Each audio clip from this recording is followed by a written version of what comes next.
Wasaha. Wait, please. Kasim, inside. Stay inside, please. Margie, why? We send you I'm not message, interested. Margie. Why don't answer? I'm here in the house. You're here making You are some- here. Yes. No, I see you sleeping with let a man in him. my house? No, you let a man in my house? This is breaking the rules, by the way. Yeah. This is very bad. If I don't call the police now, No. it's all recorded. No, sorry. I will put you in hell. Sorry. And you. Sorry, please. Yalla, Medine. Please. Don't touch me, please. Don't touch me. Please. Don't touch me. Don't touch me. Sorry, Madeline. Ya Hayyun. Please. Kasim, why like this, Kasim? Sorry. Next time. I cannot say sorry. We're calling her many times. I'm calling her many times. You don't answer me. She only read my message. You know, I trust you also. You're my neighbor. I trust you. Yeah. This is the first time I came. It's the wrong. I know. Why? Margie, why? Why you do that, Margie? No, it's not a... Why? We trust you everything here in the house. And you bring man in the house, Margie. Sorry. No, it's not about sorry, Margie. Yeah, I know. This is not sorry.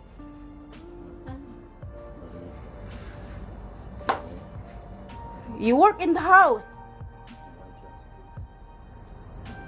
I'm knocking the door and no one answer. And I found you. If I don't look here in the small window, you think, Yanni, I can't see you? Medine, I don't want to talk about it, okay? I called the police already. They're going to come now and they will investigate. It's not allowed.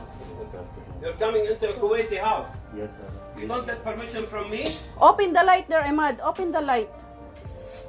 I can't say anything. Big problem.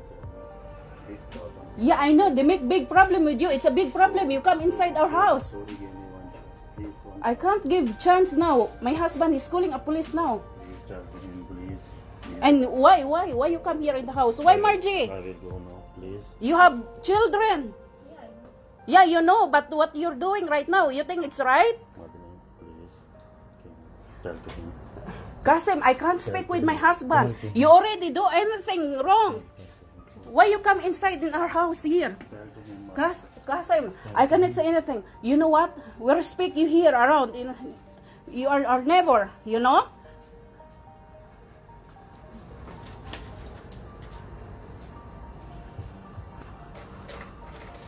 And I found you hugging with her. No.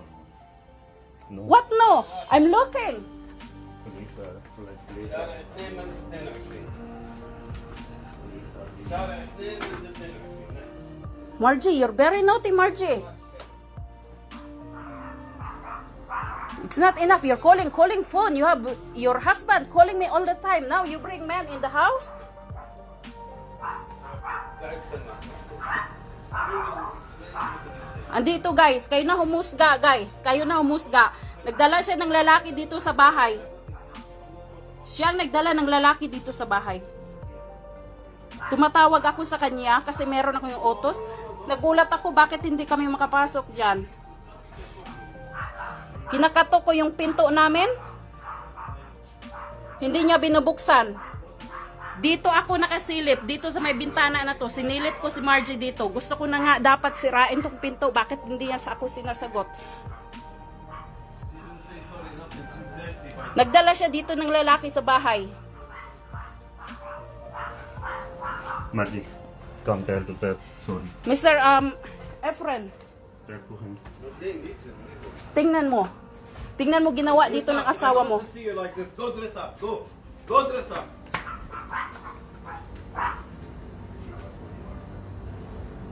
If you ever enter into my house, I swear to God, I have my uncle here. He's the head of the I police. know it. You just do it. You know the police told me? I'm coming now. Ayan, They told me. Ito yung lalaki dito pumasok sa bahay namin. Because don't touch the guy. Let him come Siya and yung see, pumasok let him dito see sa what's bahay. happening. I'm making only report, not on you, on her. I'm making on her report because I have enough her telephones every day, her messages. She ignores the whole house. She doesn't listen to anything. This is a big problem with me. With her.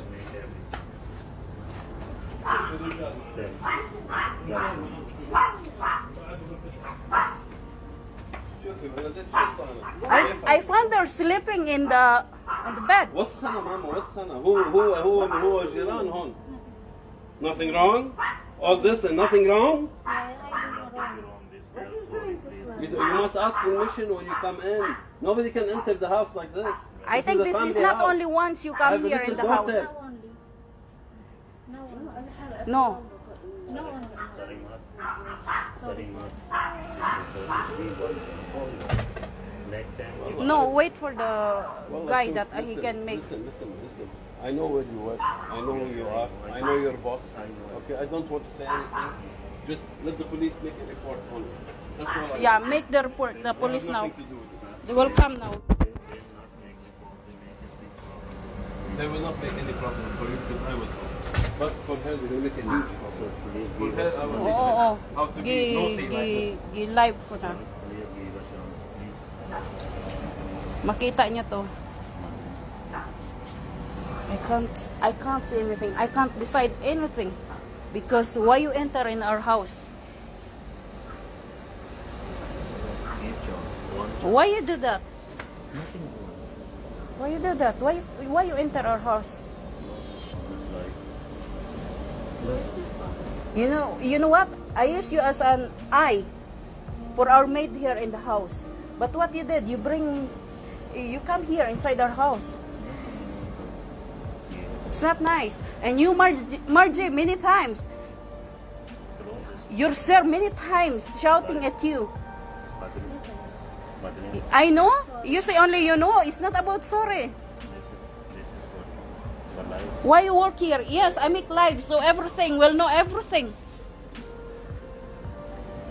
So that her family also knows what she's doing here in the house. Never had this problem in my life in the house.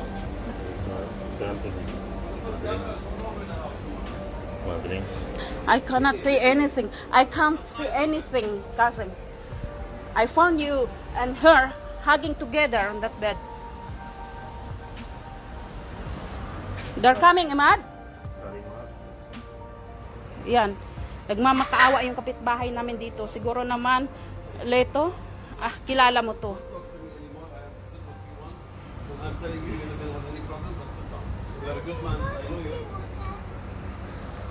good man. There's a tooth.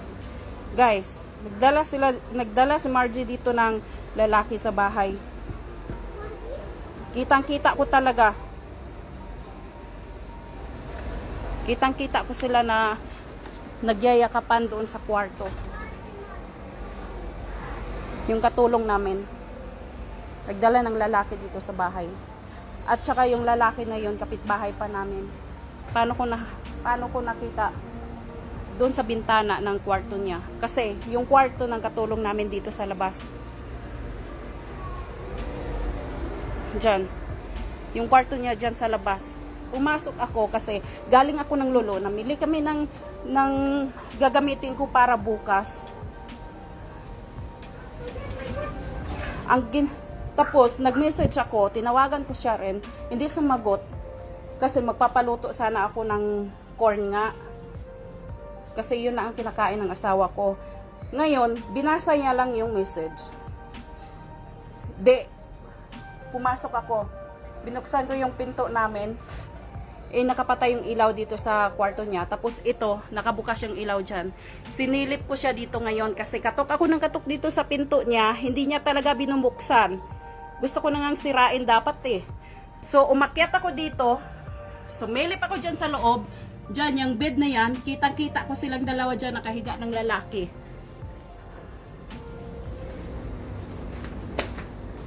Yan.